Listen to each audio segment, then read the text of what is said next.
అయ్యా వాహనమునిచ్చావయ్యా, అవునయ్యా, భాగ్యమిచ్చావయ్యా, నాకు సుఖమునిచ్చావయ్యా. అవునయ్యా యేసయ్యా,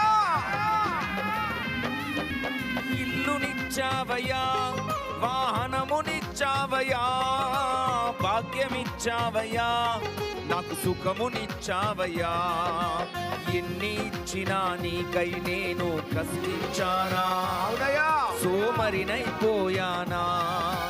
ఎన్ని ఇచ్చినా నీకై నేను కష్టించానా, సోమరినైపోయా. ఇప్పటికైనా నీ కోసం నే కష్టపడతానయ్యా. అవునయ్యా, ఇప్పటికైనా నీ కోసం నే కష్టపడతానయ్యా. నాకున్నవన్నీ పనిలోనే వాడనిస్తానయ్యా, నాకున్నవన్నీ పనిలోనే వాడనిస్తానయ్యా.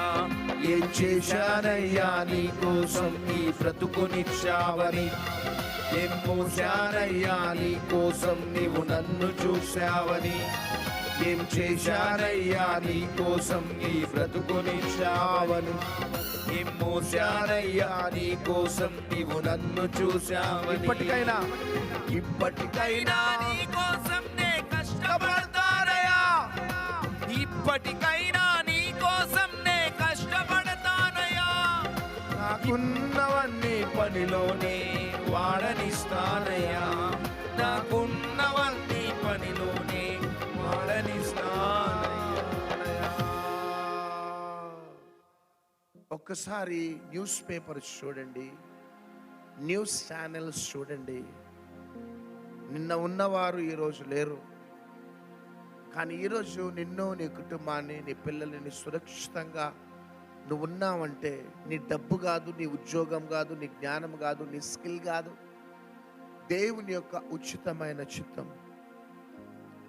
కొంతమందికి 2 చేతులుంటే 2 కాళ్ళు లేవు, కొంతమందికి 2 కాళ్ళుంటే 2 చేతులు లేవు.